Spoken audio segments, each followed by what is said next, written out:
All right, it's Eagles week. Let's get into it.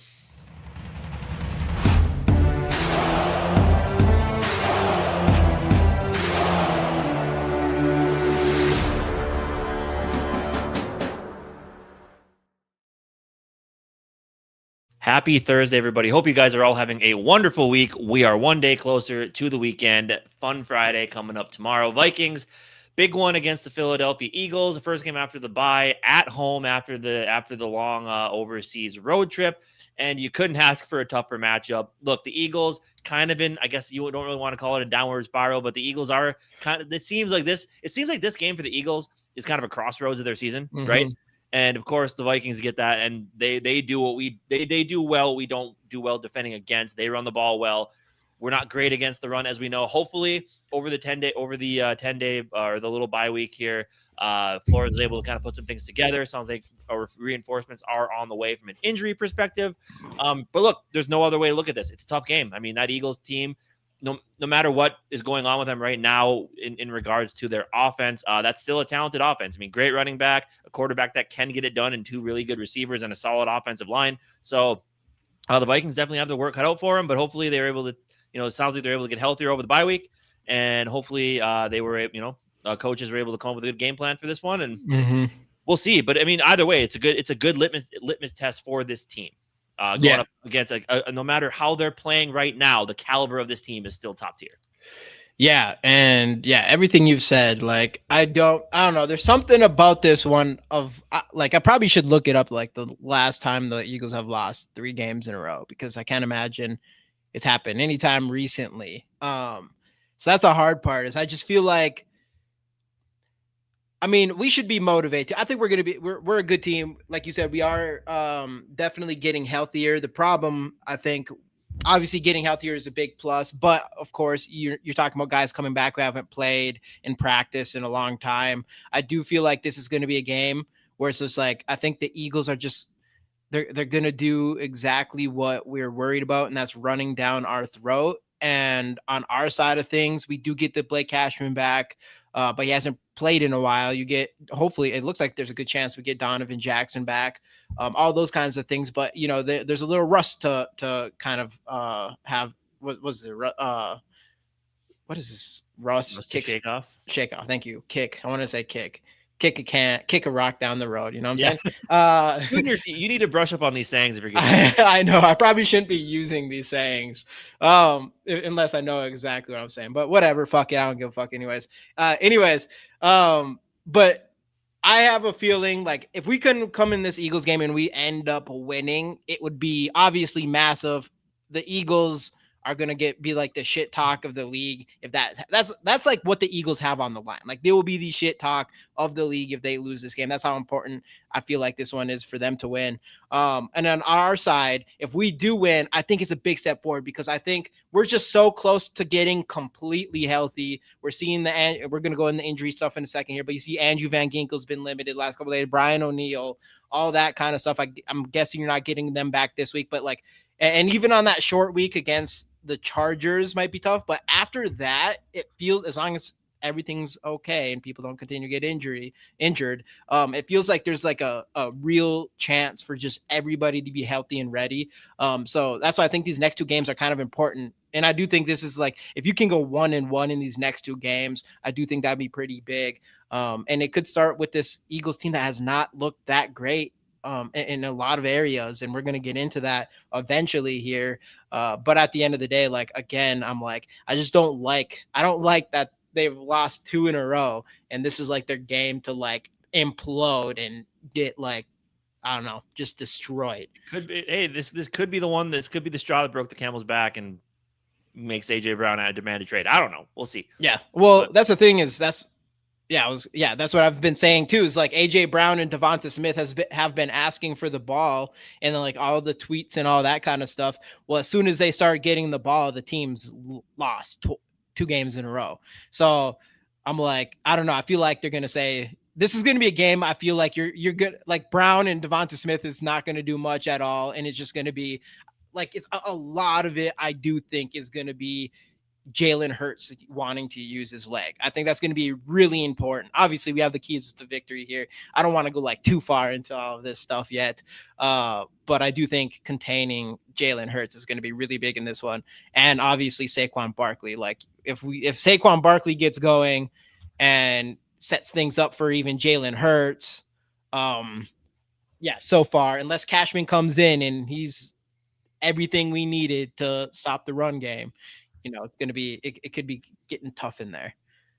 I mean, he's definitely going to help at the end of the day. Like that's the big thing.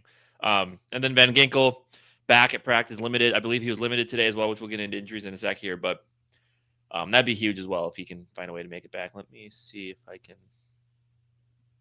Let me do some shout outs here though, because I see T-Bass you had another comment in here. I wonder where'd it go? Agree, T-Bass. I believe you said because I had the thumbnail with JJ McCarthy. Hey, I was just being hopeful at the time, but obviously at this point it seems pretty obvious that we're probably not seeing JJ McCarthy this week. We'll probably get into that more though in a little bit here. JD, my dude, hey man, it's been a minute. JJ McCarthy statement game, I'd say. I like it. Too evil coming in here. Now I'm like, I don't know if you're being serious or what. KFC is all but confirming that McCarthy's already a bust, not having fundamentals down. Obviously, he did not say those things. I do like this from T-Bass, though. Evil, I think it's too early to call him a bust, but he needs to get out there and be playing. I do think this is a very, very fair take. I do think his injury thing is becoming a buzzkill. Obviously, the second one, I don't know. I'm cool with like that, the whole 3-strike thing, like I said, with Jordan Addison and all that kind of stuff. I do think like if JJ comes out there and he gets hurt again in the first couple games, that would be a really big disappointment, because no matter what, like whether you want to make an excuse for him as far as like his injury and coming back from injury or from being injured, as far as his play in the first couple games and all those kind of things, like if he keeps getting injured, he's never going to get the reps that he needs. And that is going to be a problem. So hopefully ST Bass, hopefully he, when he does come back, he can stay healthy and just get the reps. Like, yeah, like I don't want him to be completely ass, but I'd like him to, if he's going to play, that's the plan. Like I want him to play and get the reps in. Dan in the building. What's going on, Dan? Welcome back. Bleeding Purple. I see you. Hey, Dane, kick the shit off the Eagles. Let's go. I love it. What else we got? Who else am I missing in here? Vikings news today. Welcome in. They're playing McCarthy because he's trash. The team has lost for 5 years. Too evil. What's going on here? I thought you were like leaning back towards. Actually, you commented on a video recently talking about how Wentz wasn't the answer and that you have to roll with JJ McCarthy, which I was really surprised. I don't know if you saw that comment. I didn't know. You didn't. It's somewhere, unless he went back and deleted it. He's probably looking back right now to go and delete that. But I did see it, and I was like, okay. I mean, this is fair, but also the fact that it's an ankle injury when your ankle is kind of important.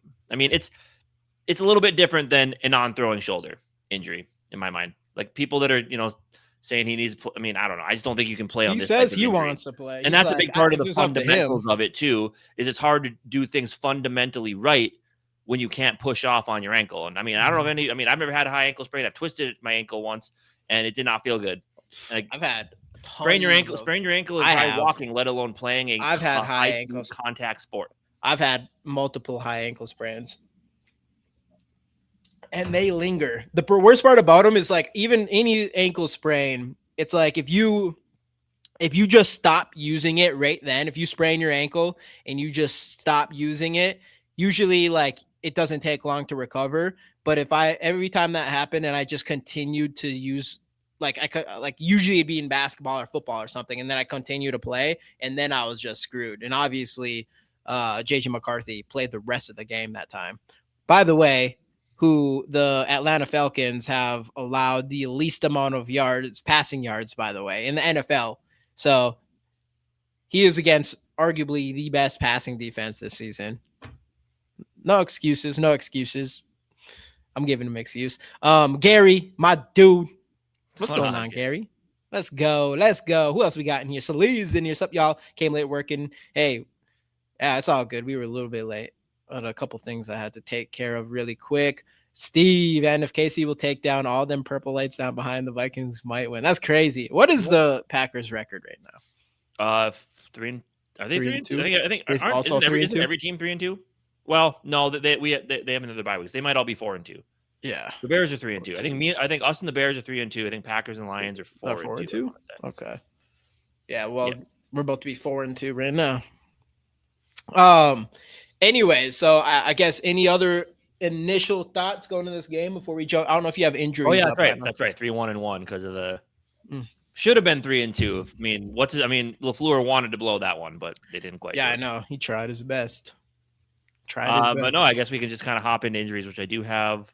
Nice. If you want to bring that up. Yes, sir. 1 sec. Actually, I always do that. All right. So there was a new addition to the injury report today. Kind of a little concerning. I mean, obviously Darisaw rest day, which has kind of been standard, limited Wednesday, no issue Wednesday, then Thursday they give a day off. Jonathan Grenard did pop up with a hammy today. I know reports are he still, was kind of his normal self in the locker rooms. Hopefully that's nothing too serious. Hopefully it's just a precautionary there because as we can, as it's been known, especially this season, they've been taking injuries pretty seriously due to all the injuries we've had to start the year. Ty Ingram Dawkins stayed limited. McCarthy, as we all know, limited as well. Brian O'Neill, 2 straight limited practices. That's nice to see. Remains to be seen if he's back this week. I'm sure he's probably going to go in with the questionable tag. Yeah. Andrew Van Ginkel, limited. That would be huge. Tyler Batty, Blake Cashman, 2 guys on the injured reserve. Both full participants. Cashman would be huge if he's activated. Donovan Jackson, full participant. Michael Jurgens, Carson Wentz, full participant. So it seems like there's a good chance that, we'll be with 3 day one starting offensive linemen at the very least, and TBD on Brian O'Neill. Yeah, and that's what I was saying earlier too. Is like you're getting guys like Blake Cashman. My gut says you're not seeing Brian O'Neill. You're not seeing Andrew Van Ginkel. But the fact that Andrew Van Ginkel has been limited in practice is huge. And I don't think especially with his neck, with a neck injury that's kind of lingering or whatever. I feel like if that's the kind of thing, if you don't plan on putting him out there soon, he's probably not practicing at all. So I think the fact that he's starting to practice means that they're going to take another shot with him on the field like they did in the beginning of the season. Hopefully. But yeah, you got the other teams entries. And theirs kind of cleaned up today a little bit. Calcaterra still no practice, backup tight end. Jalen Carter limited. So from full to limited with the heel again, probably another Quinion Mitchell's a full. Landon Dickerson, 2 limited participations in a row, and everyone else, Zach Bond, Jordan Davis, Quinion Mitchell, full. So it does look like that defense has a good chance of being back at full strength. That's going to mess up our keys to victory a little bit. Yeah. Whatever. It still matters actually. All right. So obviously big plus for us getting some guys back. Jalen Carter limited, but it sounded like there's a good chance he's going to play. So they're going to be healthy for this game too. They didn't have arguably 2 of their best defenders in general the last couple of weeks as well, or at least for sure last week. So for sure. Yeah. Heard he shipped that motherfucker paste to the Pelican Bay. Maybe he just needs Blake Cashman next to him. I don't even know. And we could actually probably have that conversation. I guess that's a good conversation to have right now because we're already talking about injuries before moving on to our keys to victory. And that is the obvious thing with Blake Cashman coming back. Who's going to start next to him? At this point, it's hard to think that it won't be Ivan Pace just because there hasn't been really any noise like that. But from a fan perspective, obviously, I think we can all agree that Eric Wilson has outperformed Ivan Pace so far in the season.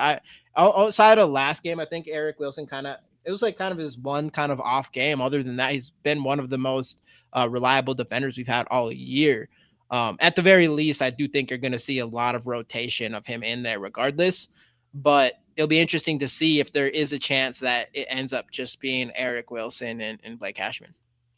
Yeah. I think it should be. Pace missed tackles have been a problem. It just feels like every year there's something new, right? The first year he seemed like an absolute gem of an undrafted free agent. And then last year he had issues in coverage, and now it's issues with just fundamental tackling. So Yeah, it's frustrating for old number 0. Maybe he needs to switch back to, what was he wearing before? Like 40. Maybe he needs to switch back to 40. 40. Maybe he needs to get that 0 off. Yeah, that 0 has not been good. No, it is not. It has not been good at all. So we'll see. I don't know. I don't know what he's supposed to do. I don't know how you just start sucking at tackling. I don't know. Yeah. He's someone that like it makes like he's someone that you could imagine like he over pursues his tackles and stuff just because that's kind of like his thing. But I don't know. I know even this year we haven't really seen him come in like a missile like we usually have, even in the first 2 years. So right. That's going to be an interesting little thing to keep an eye on moving forward. Is kind of like a low key Eric Wilson versus Ivan Pace battle there. I'm 58 and I guarantee I can tackle better than Pace. Yeah, probably. Keep it on though. We'll jump into our keys to victory in this game if the Vikings want to win this one. And that is starting with number 5. Oops, do that all the time. Number 5, and that is the run game. Obviously, we kind of say this every single week. Commit to the run game. Don't get away from the run game. You have Jordan Mason, who has looked really good in place of Aaron Jones for the most part. The big thing here is the Eagles defense have surrendered the 6th most rushing yards in the NFL this year. So it's not just the idea of Jordan Mason needing to just get the ball and having that run game complement everything. It's that the Eagles defense has not been good. It's a good matchup for Jordan Mason to come in this game and take advantage of even with Jalen Carter was limited today. So even if he plays, like he's probably going to be a little banged up at the very least. Same with Mitchell. It was Mitchell with the hamstring injury. Yeah. Yep. And then the other big one is Zadarius Smith retiring in the middle of last week as well. So definitely missing some pieces there. And Zadarius Smith sees the vibes are close to implosion too, I guess. I don't know. Yeah. Zadarius is an interesting one. He is. Like, I agree everything he said and talked about with the Packers, but ever since then, I'm like, I don't know, man. Yeah. But yeah, with Jordan Mason, just establishing the run in general.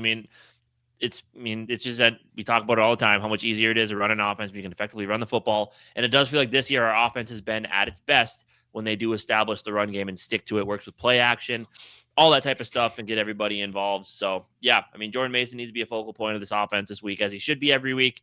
And really, a lot of it does also come down to ball control, right? Control the clock, take your shots when you have them with Carson Wentz, and go from there. Yeah. Yeah, dude.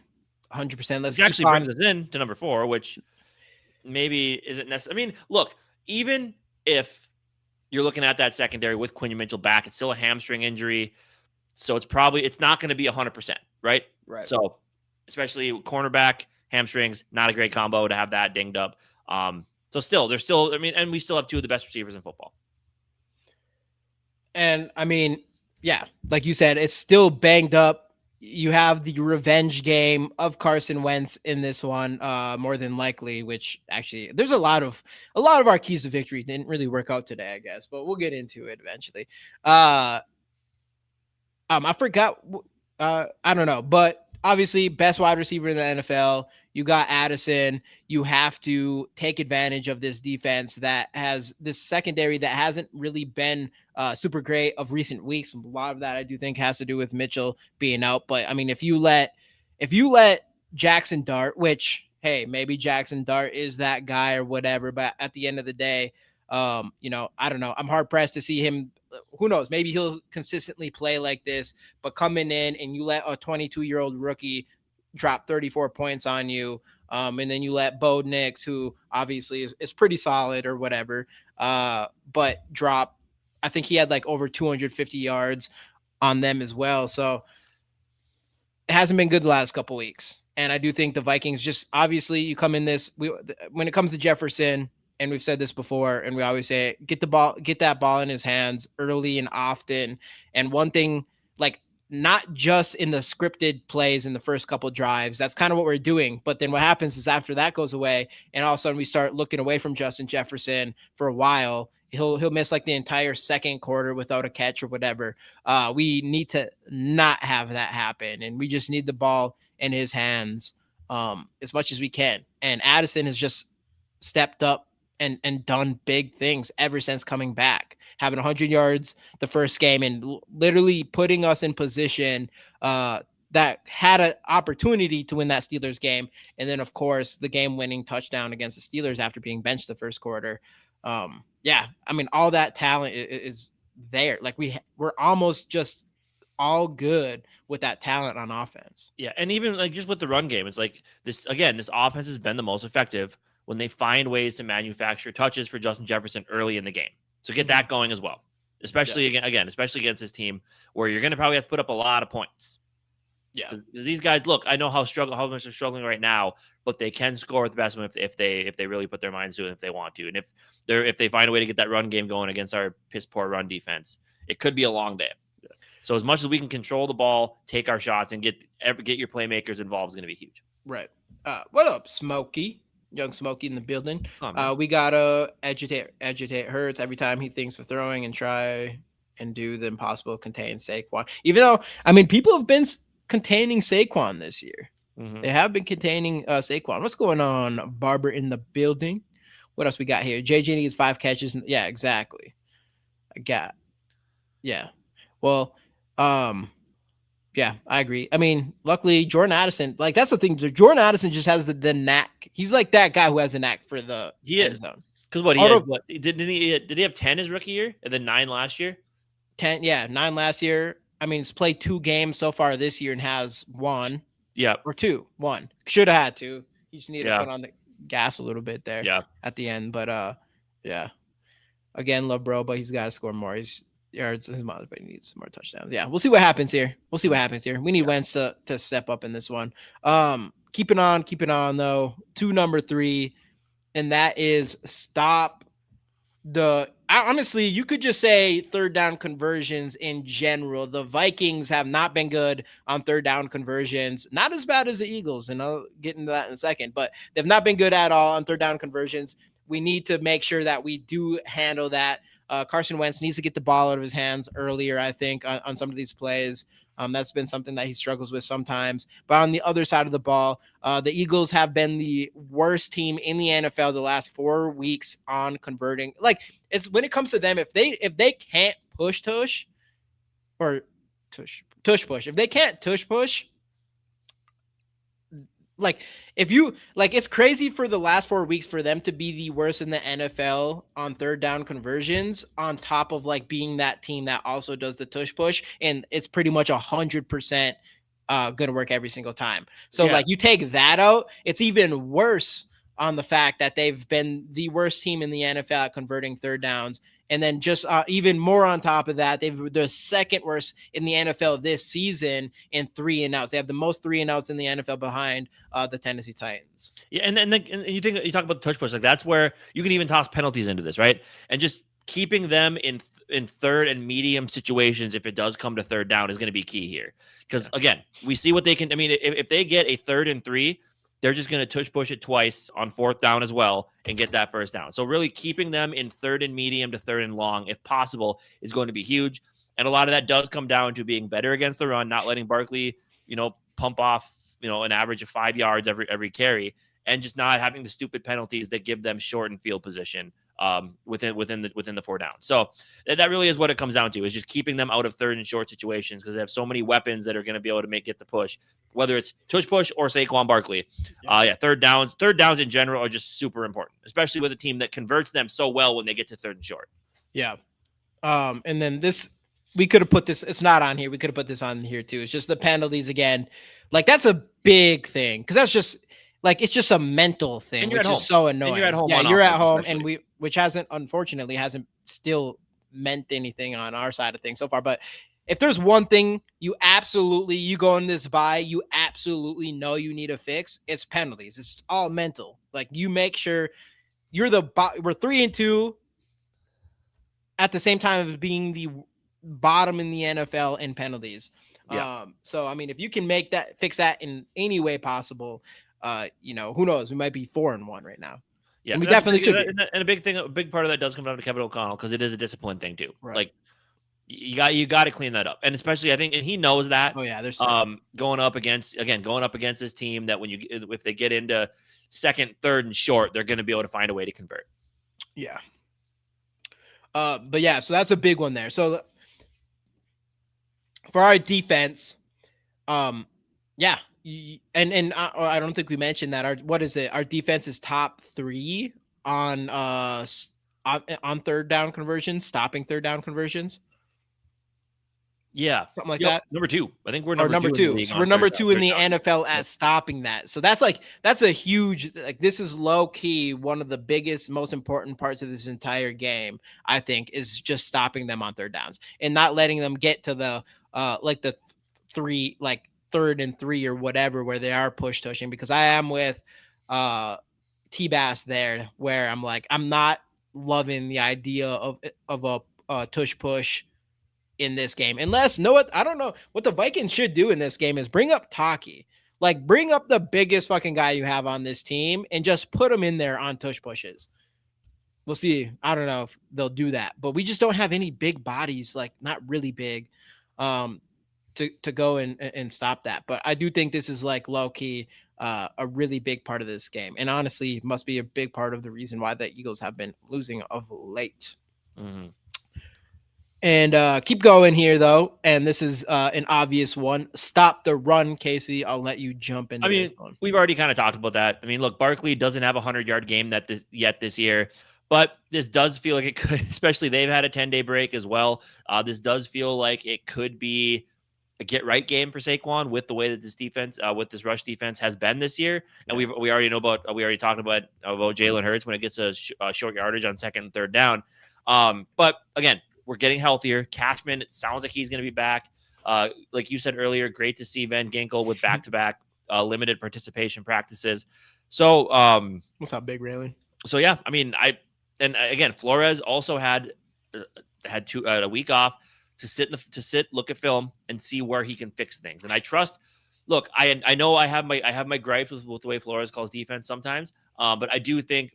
I mean, obviously, brilliant defensive mind. There's enough talent on this team where you can stop the run, and getting Cashman back is going to be a huge part of that. We'll see if he decides to make a change at the other linebacker. If he does, I think that wouldn't be the worst idea, especially knowing how important it's going to be to stop the run this game when you have the 6th or 7th 2,000-yard rusher coming in from last year in Saquon Barkley and what Jalen Hurts can do. So it's going to be extra important to stop the run. And you got to hope that by selling out to stop the run doesn't turn Hurts into a passer, because Hurts has been a good passer at times in his career, but this year it's not been going so well. And we're seeing that with the frustrations with AJ Brown, who's on my fantasy team until I traded him, thank God, and Devontae Smith, who I believe he's had a couple of big games so far this year. Mm-hmm. But it's still recent, last 2 games though. Yeah. But 2 really, really talented pass catchers, where if you allow them to, control the clock, and if you can stop the run, turn him into a passer, yes, I understand they have those weapons, but he hasn't been very effective so far this year throwing the ball. So, and I think was it Smokey who said earlier, or someone said, just really get after him, get in his face, fluster him a little bit, and make him make mistakes, because he's shown he can do that as well. But it all just comes down to stopping that run game. I mean, if you can't stop that, and they're able to do some things in the passing game and keep you off balance on defense, it could be a long, long day for this Vikings defense out there. And we had that at number 5 to unleash Jordan Mason. I did want to bring up this too. I would say real quick is just the Smokey's talking about Andrew Van Ginkel, because he's limited this week. Honestly, I don't think we didn't even hear anything about him even coming back to practice at all. So I do think the fact that he's came back to practice and is practicing in any shape or form is good news as far as him coming back soon. Who knows if, that doesn't really necessarily mean that, the week after he comes back, he's out again or whatever. But hopefully not. I do think it's good news that he is limited at this point. But when it comes to this run game, and this is what I was saying before, I think, earlier in the beginning of this of this is the Eagles, and this is the way I've seen it. The Eagles won their first 3 games running the ball a lot mostly with Jalen Hurts' legs. Was really beating teams. Devontae Smith, AJ Brown were complaining. AJ Brown was tweeting, all that kind of stuff. I don't really know if that's exactly the reason why the last 2 games they got more involved in the offense.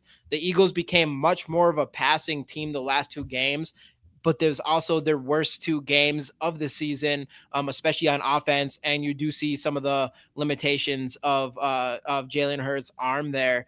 And I do think because they lost those 2 games, I feel like if they're smart, they're going to, especially against a defense that has had 1 good game against the run.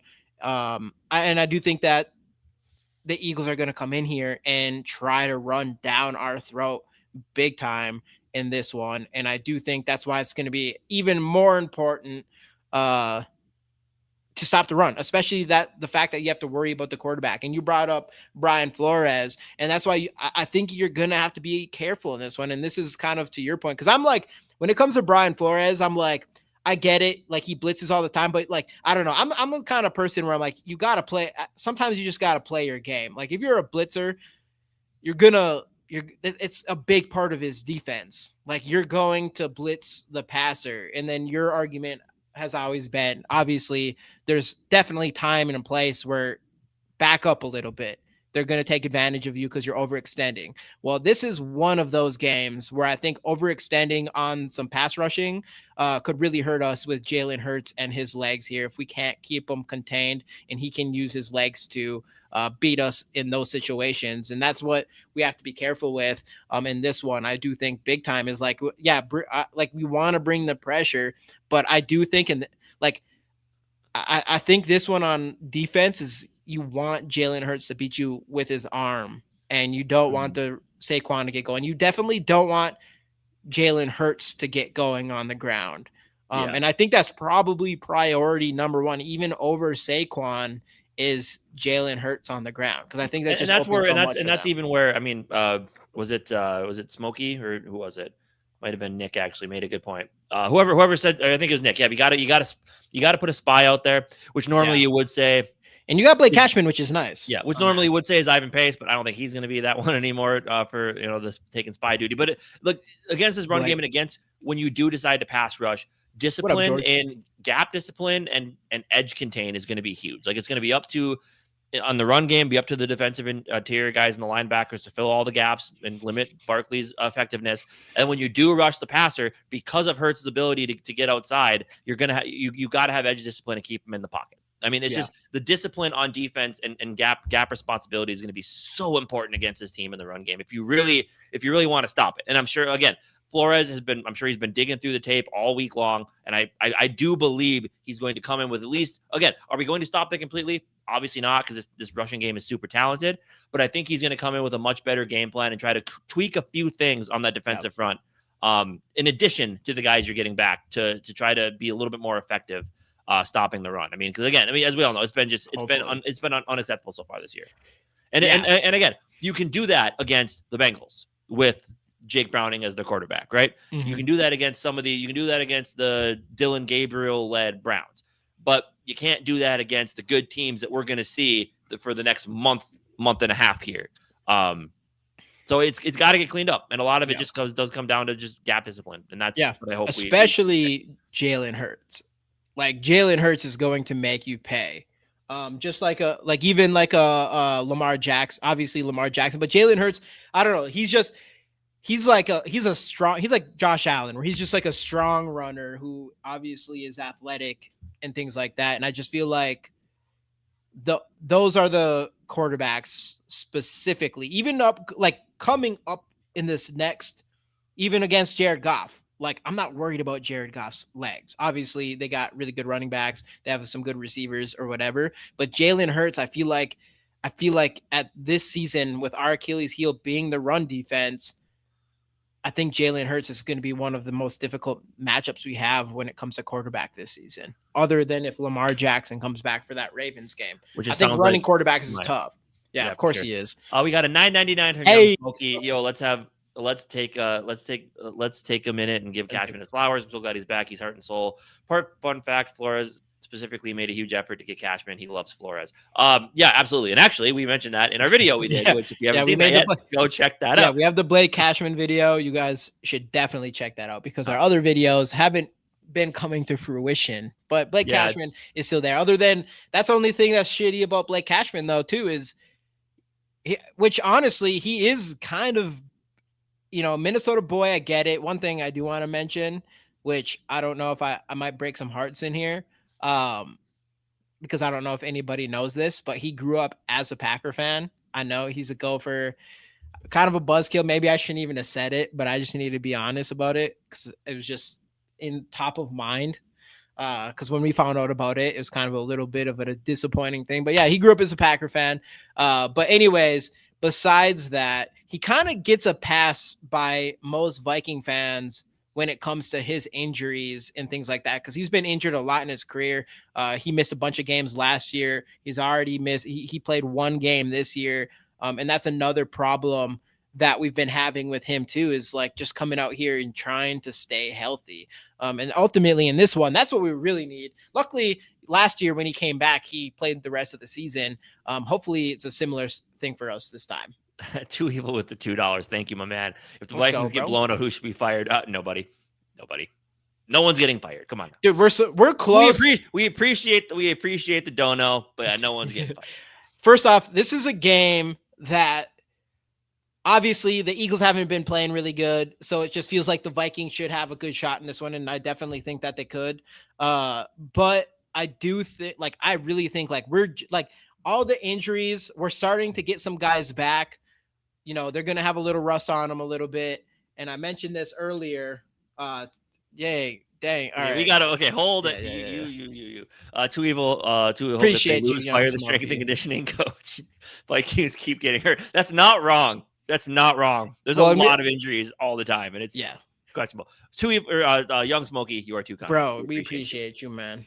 It's for real. Yeah. And I know everybody's talked about the offensive line coach, even though last week, what happened, not last week, but the last game against Cleveland Browns, what happened there with the offensive line is amazing. I don't know if you saw the video of Carson Wentz going and talking to the offensive line.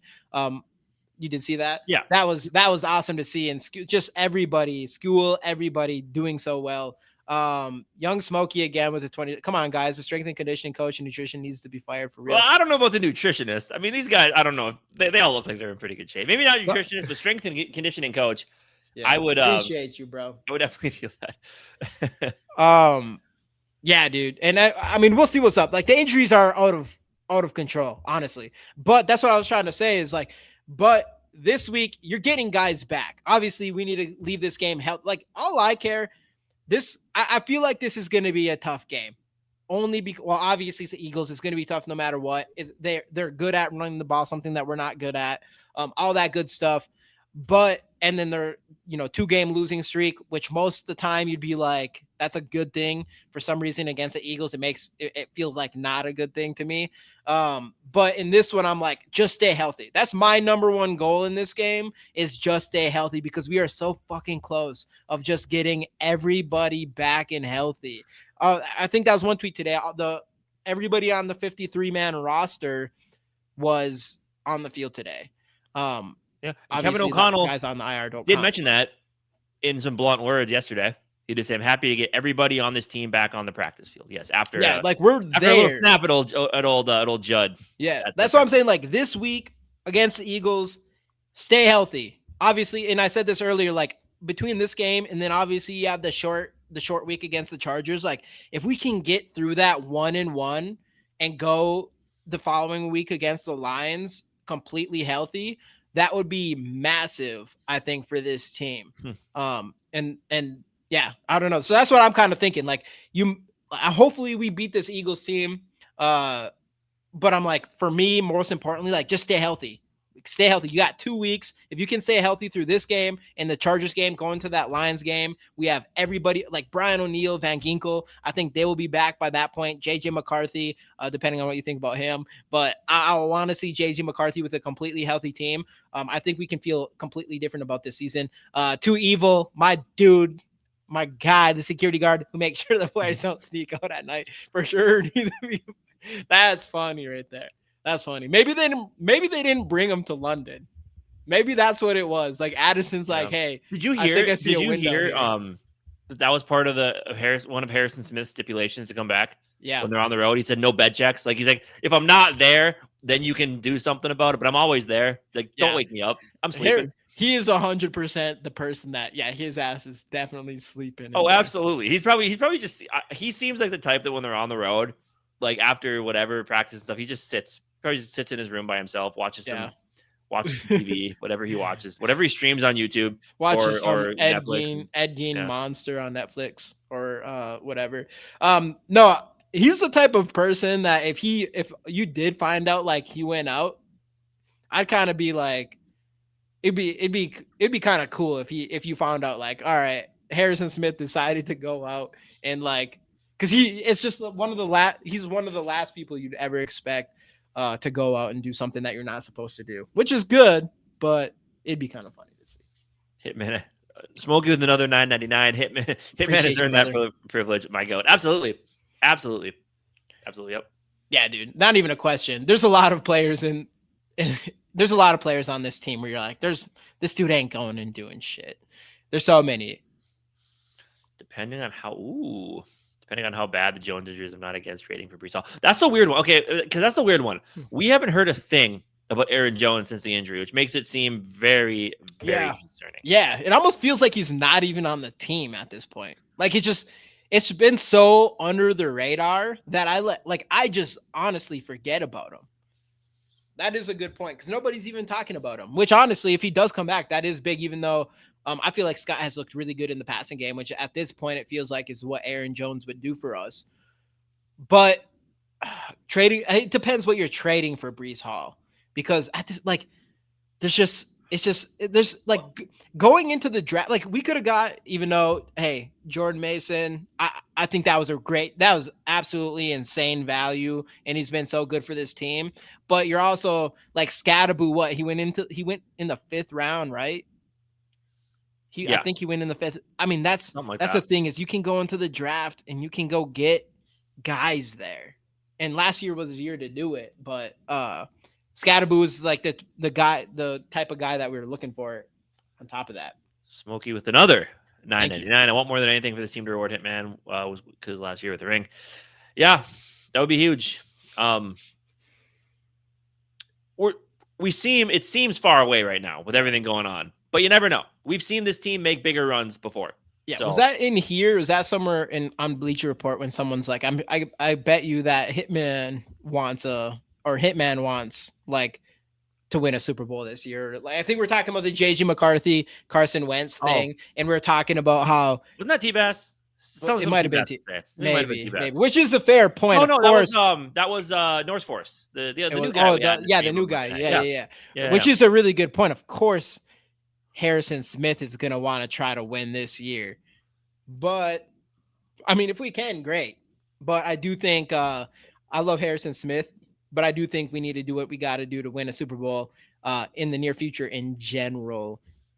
And to me, that is making sure you've got a big step in that is got your quarterback, or at the very least, find out if you have your quarterback. Right. Which I can tell you, it is not Carson Wentz, which brings us to key to victory number 1. Yeah. And it sounds like this is basically a lock now. Yeah. But I number think so, 1, yeah. We pick your damn quarterback. And it does sound like it's going to be Carson Wentz. He has been full participant in the last 2 days. JJ McCarthy limited, working his way back. Interesting to see how they handle the short week. So it does feel like it probably is going to be in Detroit, where JJ McCarthy played a lot of football in that area in Michigan. So yeah, but it does feel like it is going to be Carson Wentz. Yeah, which I'm not surprised. Even before, I'm like limited. And I think it was Duke right? Doogie's mentioned like it'd be surprised if he plays next Thursday against the Chargers, which I don't think is completely out of question. But at the same time, like it would not surprise me that he didn't play the Eagles and then the short week, especially the Eagles. Like just coming back, like even if he's 100% the guy you're going for or going forward with, it doesn't mean like I wouldn't be surprised that they wouldn't want him to play this week. Ultimately, even though I do think it says a lot that Kevin O'Connell hasn't said that he's not playing. Like, yeah, obviously, like, and that's what I think. Who was it? I think it was actually Purple Persuasion who did mention like Kevin O'Connell hasn't really been the coach to be sneaky when it comes and it's to like, and you're not keeping people guessing with is it McCarthy or is it Carson Wentz? Like, right, a young quarterback or Carson Wentz. and the only it's not like, oh, Patrick Mahomes might play this week. It's not like you're talking about quarterback like that. Exactly. So that's why I think that. Though I honestly think that there's probably a decent chance that he plays the next Thursday game. But also, again, I wouldn't be surprised. But the Lions game after that, 100%, this has to be figured out by then, I think. And if you don't see JJ playing against the Lions at that point, then obviously I think we know the direction things are headed. But I'd be surprised. I think this shows a lot about the fact that Kevin O'Connell wants to see where JJ McCarthy's at. I think he's waiting to make. I think his decision is waiting to see where JJ McCarthy, if he is ready. Yeah, for sure. I don't know. I just. Look, like I said all year long, like I don't care to watch Carson Wentz ball because we know what's going to happen. We're going to maybe sneak into the playoffs, lose right away, and then we're going to have people in the chat. Oh, Kevin O'Connell can't win a playoff game. Time to get rid of him. It's like, yeah, no shit. We're playing with Carson Wentz out there. Like he ain't doing Sam Darnold stuff right now. No, not even close. One thing I want to say about this is like that's old scouting. That is old scouting. That is college scouting. Because one thing I would say is like he's played 2 regular season games. He had one of the best pass we've ever seen from him in the NFL was a preseason game. His first one was the touchdown to the left to Tristan Jackson in that preseason game. And that's the thing is like he's played, I don't even get it. Like he's played 2 games. How can we get the idea that he can't throw now that he just still can't throw to the left at this point against, and I said this earlier, the team that's allowed the least amount of passing yards in the NFL. The Atlanta Falcons at this point in the NFL are arguably the best secondary as far as just yards. Well, definitely as yards allowed. So I don't know, like that has to matter to some extent. I don't think at the time people like when we were playing the Atlanta Falcons at that time, I think a lot of us just kind of felt like it's the old Atlanta Falcons team that we should easily beat, but they've been better than what people expect other than the Carolina game that was directly after our game.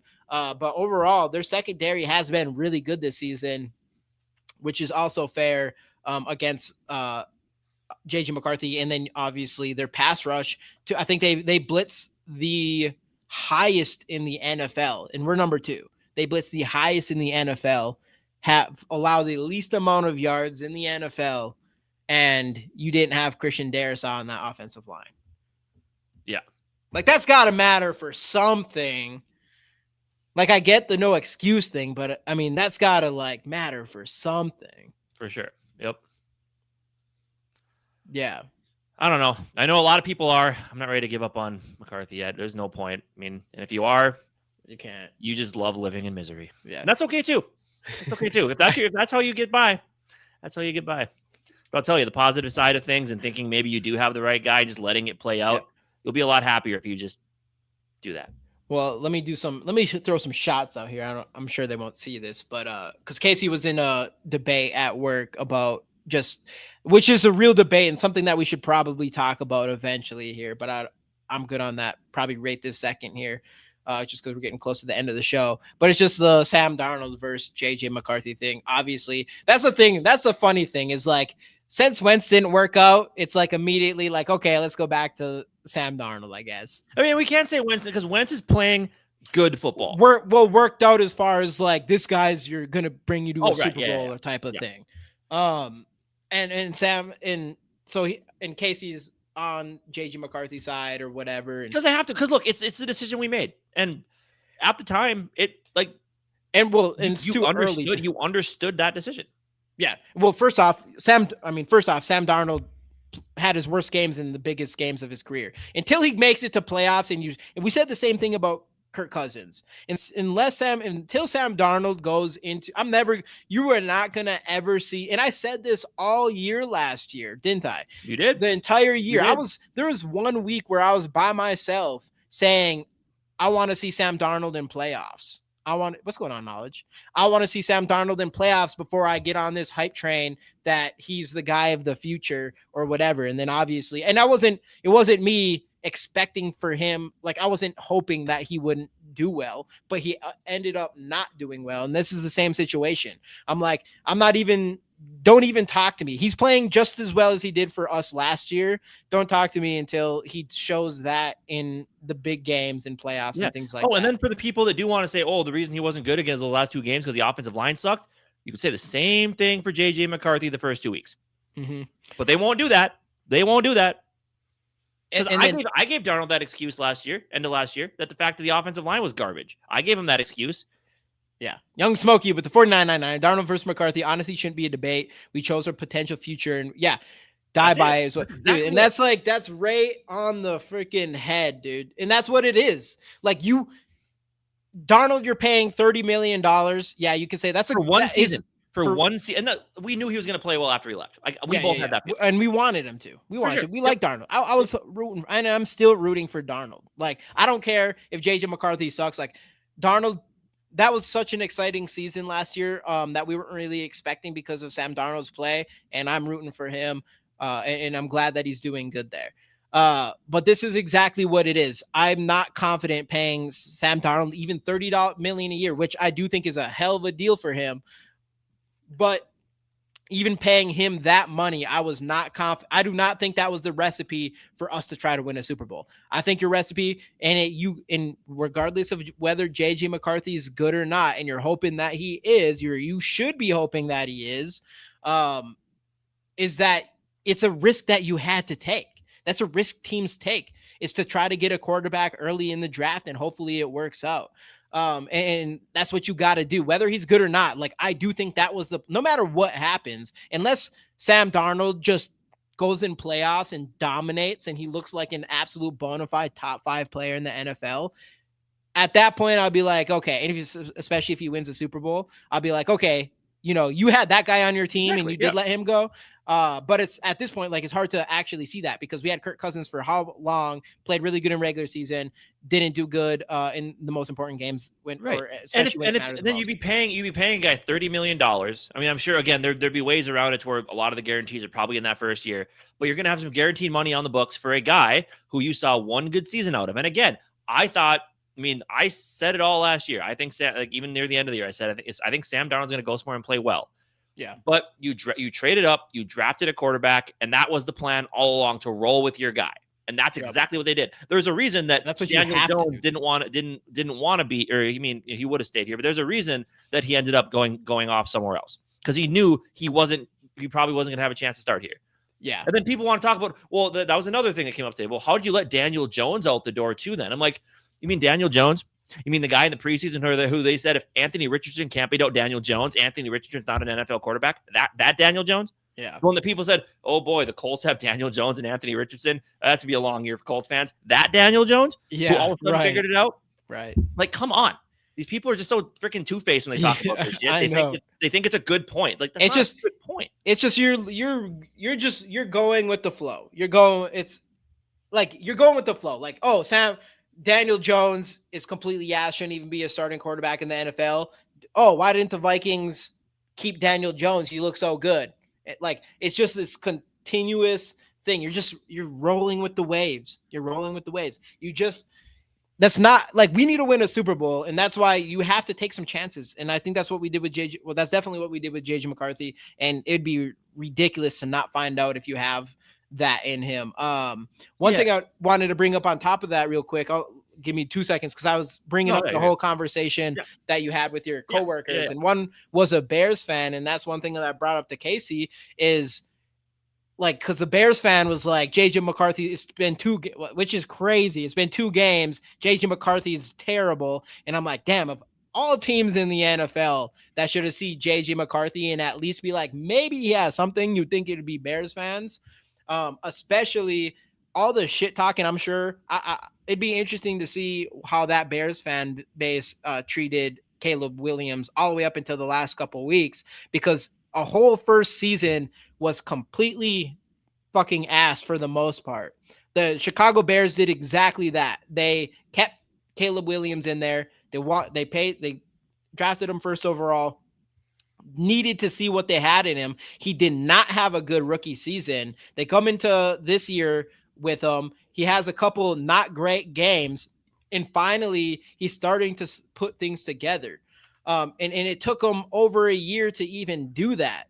And it's just like, now I'm sure these fans are just like, oh, maybe Caleb Williams is the guy or whatever. But I mean, it's like, it takes time. And not to mention that JJ McCarthy's younger than Caleb Williams. Right. And it's 2 games. Like, that's the thing that just, oh God, like, we played 1 quarter of football or 7 terrible quarters of football. It's 2 games into his NFL career where he's only had 1 full week of practice leading up into a regular season game.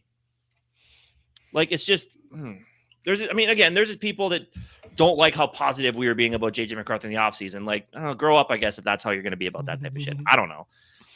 But it's just so stupid. There's a word I want to use for it, but you can't use it on the airwaves anymore. It's just so stupid that these people are just so against a young quarterback just for whatever reason. I just don't get it. The 2 weeks thing is crazy. That's the thing about it. It's like, it's fair to like be criticized for sure, a quarterback, but I'm like, you're talking about 2 weeks.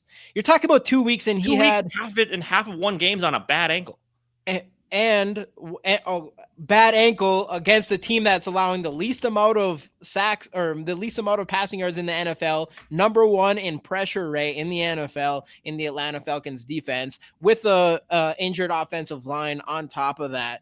And then even more, you saw this kid make literally the greatest comeback of all time for a first-time quarterback game ever. And you can say, yeah, he's had 1 good quarter out of 8.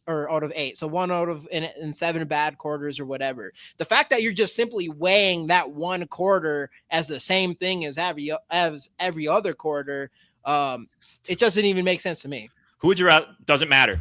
We don't have Caleb Williams. We never would have had Caleb Williams. If we had the number 1 overall pick, I'd have taken fucking Caleb Williams in a heartbeat. Yes. But guess what? We weren't there.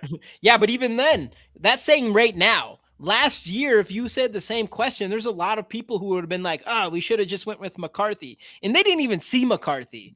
They were just so against even Drake May, even myself with Drake May. Last year, I mean, yeah, I think I had Drake May. I mean, I ended up putting him as like the 4th quarterback or whatever, but I wasn't really impressed by Drake May coming in, and Casey will definitely make sure I know that as far as but Drake May did not have a good season last year. Nobody after last season was like, Drake May is going to be that guy. Nobody was. And he comes out this season and he's having right now he's a top 10 quarterback in the NFL statistically and all that kind of stuff. Like, imagine starting Drake May and having him have his bad games and then just telling or Josh. I mean, we can go on and on and on. Josh Allen's first season in the NFL. And we're talking about JJ McCarthy. He's played 2 games. He missed the entire season. He hasn't played football for over a year up to that point. Like, there's so many reasons why it is so unfair to say JJ McCarthy after 2 weeks can't be the guy and is a bust, especially when everybody's saying that about Caleb Williams. Nobody was choosing anybody. Everybody would have picked Drake May, even Jaden Daniels. He's not having the same season he has had as a rookie. Like, it's complicated out there. Yeah.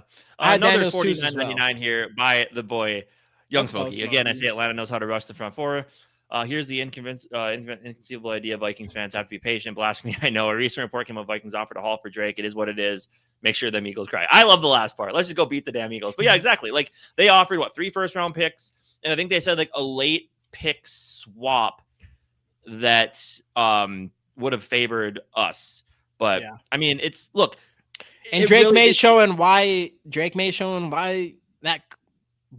might have done that. Like the way Drake. Oh, did I lose him? Oh, boy. Oh, no, you're here. Never mind. Keep going. You're good. Me?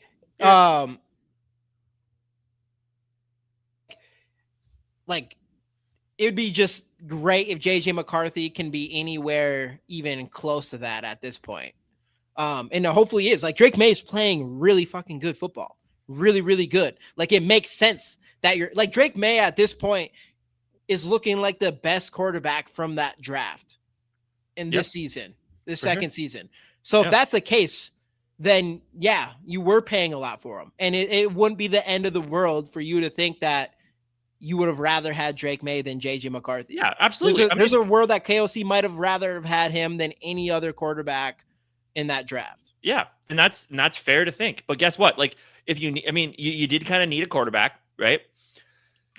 I just don't think that they would have picked him at number 10 if Kevin O'Connell didn't say like, hey, I think this guy has enough stuff for us to where we won't be able to wait till the second or third round to get him. I think if we take him now, I think I can get him to where he needs to be. And because of injuries, I get it. And that's a legitimate concern and argument. I get that. You can say, well, the injuries, you can't just give that as an excuse because the dude's got to show he can stay healthy because as we've said, the injury number one ability is availability, and that's 100% factual. Absolutely. Yeah, the injury is 100% fair. But we just haven't gotten to see him actually be with this full team. It's just, I don't know. I mean, they were kind of, they weren't calling him a second rounder, but they were calling him a project. They said he wasn't fully defined yet. They said it would take a year or two to get him. Yeah.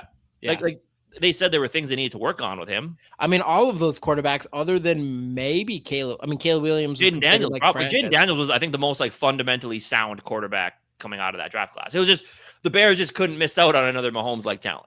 Yeah, and Jaden Daniels, what, 25 right now? Same with Bo Nix. Like they're 3 years older than JJ McCarthy. And this is fair, but now we're talking about what ifs in future. Yeah. Like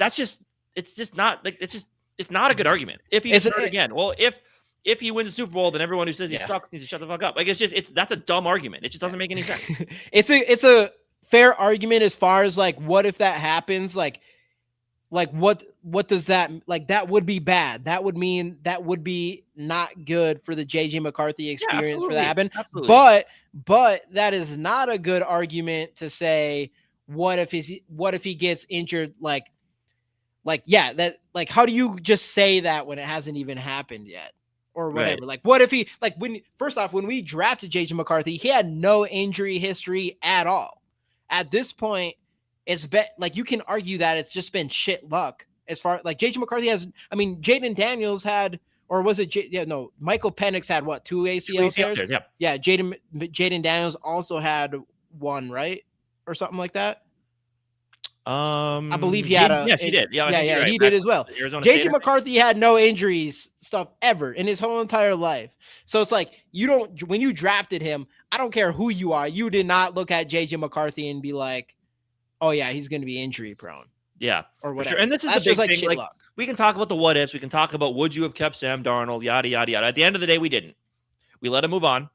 We used is the money we used to spend on some of these veteran players helping right now? Not necessarily. A lot of injuries, but at the end of the day, this was the road they took. They went with the young quarterback, and we can talk about all the what ifs we want, but none of it matters. So I just ask why it's so freaking hard for people just to be like, you know what? Here's where we're at. We might as well just let this young kid play and see what happens. Yeah, I know a lot of people, they don't like being told what to think about things, and I get that, which none of us are actually even really trying to do. We're just trying to be positive about things because you kind of have to do that because this is the decision we tried to make. Like, I just don't get why it's so difficult for people just to be like, okay, let's just see where this goes. Yeah. I think the biggest thing for me, because I get it, like my thought on that is just like you took your gamble on a franchise quarterback on a rookie contract. it's a smart play. It doesn't mean you're going to Absolutely. hit. All the time we see quarterbacks not hit and it doesn't work out. But you're trying to win a Super Bowl. We've never won a Super Bowl before. So you're doing what you've got to do that. And yeah, it takes some luck to do that sometimes. And I think it's way too crazy to say that it's not working out with JJ McCarthy after 2 weeks. The biggest thing is the fact that for whatever Wentz has done so far, to feel like you're that confident in McCarthy after 2 weeks that let's say fuck the whole thing and let's just roll with fucking Wentz, who's been average as fuck this so far. Yeah, I mean, like, fuck, man. Look, the stats, which is, hey, great. Kirk Cousins, Sam Darnold, the stats look great. I mean, he's got like a 99 overall quarterback rating. He's averaging like 265 per game. A lot of that inflated due to the 360 he put up against the Steelers. And I think he has like 7 touchdowns to 2 interceptions or something like that. Yeah. So the stats look good. But you can just tell by watching him, it's literally just managing the game, which I think with the roster, the way it was constructed on offense, and if McCarthy gets back in there, I think he can at the very least do what Carson Wentz is doing right now. But the big thing is we're never going to know unless we just put him out there and roll the dice and see what happens. Yeah, but even this, like, okay, great draft picks. First off, but everybody bitches at Kwesi can't. Yeah, I know. I was going to say. I know. But what are you going to do that? Like, you're not figuring out your quarterback thing. It is going to, and this is kicking the can down the road. The rock or the can? The can this time. Kicking the can down the road to figure out what you have in you can't. You're wasting your time figuring out what you have. Like, what I don't get is even if you're totally against JJ McCarthy, you should still be on the team of see what you have in him, so we don't waste our time having a quarterback that you picked in the top 10. Like, it's better to find out at the very least. If you're the biggest JJ McCarthy hater in the world, you should want the Vikings to at least find out that he's not that guy, so we can go and move on to him next year. If we use Wentz for the whole season to get better draft picks, now we're going into next year with the same fucking problem that we don't have a quarterback. Yeah, well, then we're right back where, what do we do? Do we extend Carson Wentz? Do we go find veteran TBD? Do we do this? Do we do that? Do we believe? It's just, I don't know. You can't. No, what you got to do is you have to, when McCarthy is ready, and I do think it's fair to say when he's ready. I also am not in team let him go out there when he's not completely ready. I want him, I think the biggest JJ. Two evil. Honestly, I don't know what Too Evil is. Never know if he's actually being serious. Like, even everything Too Evil said this so far, I literally don't know if I believe him or not. He's just talking to ChatGPT. Make this sound the most angry I could. McCarthy Casey is afraid to play him because which I don't think anybody's actually said that. I need to go find. Last week he said he's trying to build that base back up because, I mean, on the bad ankle. You can't do the fundamental things and I get it. They think that's the excuse, but you also aren't supposed to like lie on your injury reports like that. I don't know. We at least don't want them catching like Bridgewater high pick who busted. Let's find our guys. Yeah, but Bridgewater thing, I will still. You want to talk about injuries? I mean, that was unfortunate. Yeah, I would say I was a Bridgewater guy, and I think Bridgewater's injury fucked him. I mean, he looked really good. I mean, that was the Seahawks game. He put us in position to beat the Seahawks that year. And obviously we all know Blair Welsh missed the kick and he was looking really, really good up to that point. And then he has literally like one of the most significant random injuries in NFL history. So I wouldn't even be ready to call Bridgewater ultimately a bust as a first round pick, I guess.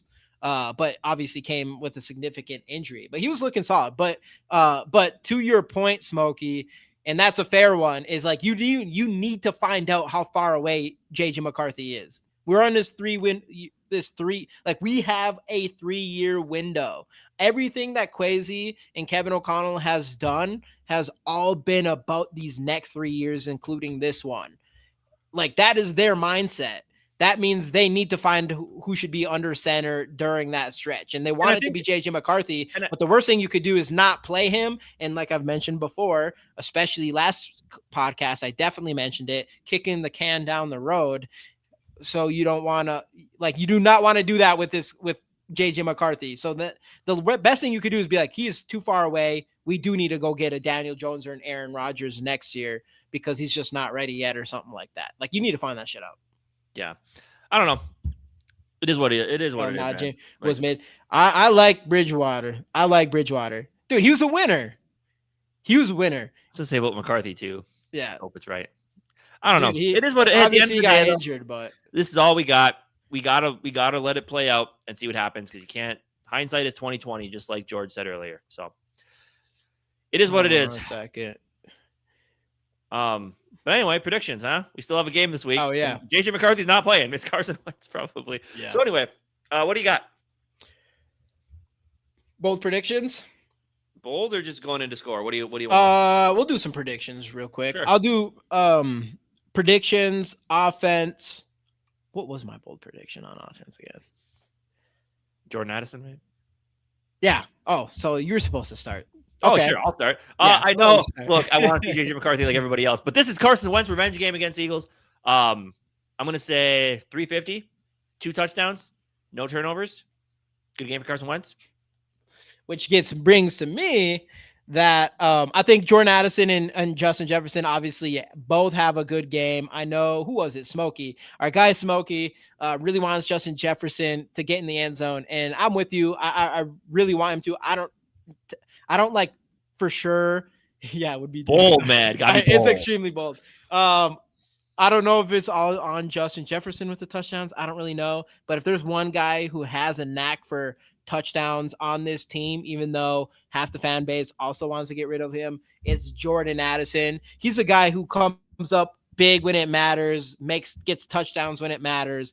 I think he's on the other end of both those touchdowns. I think he comes in this one and gets 2 touchdowns on this offense.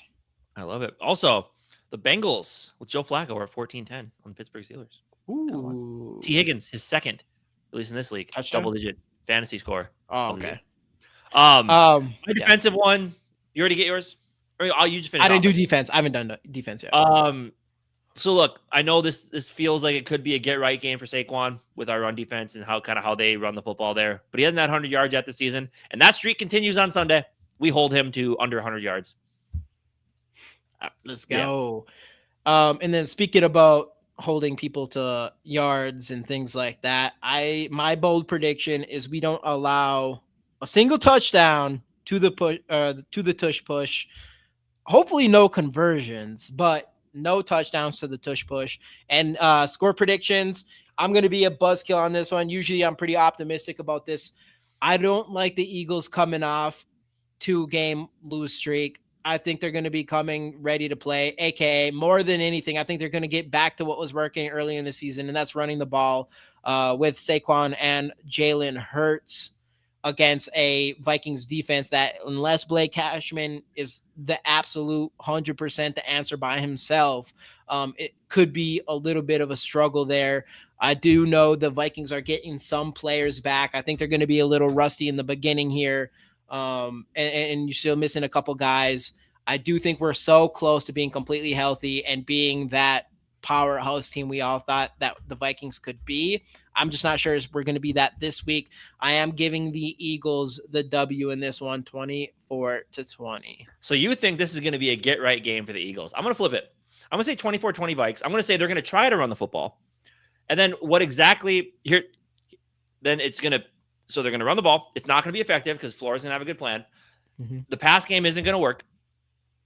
And I think A.J. Brown pulls an Antonio Brown, rips off the shirt, and runs out of the stadium waving to the fans as he leaves. Vikings win 24-20. You think it's a get-right game for the Eagles? I think this is the Eagles' implosion game. I think this is the game where they try to run. It doesn't work. The pass game doesn't get going. A.J. Brown reads more books on the sidelines. I just don't think that pass game gets it going.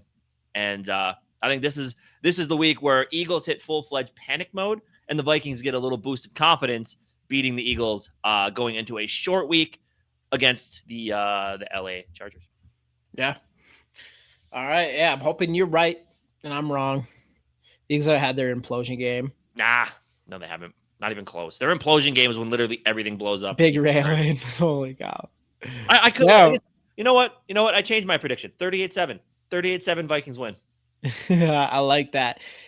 That's the thing is I'm like definitely don't think it's going to be like that. I don't like that was an implosion game. It was, but I think like 3 games. There's something about 3 games in a row though. There's something about 3 games in a row.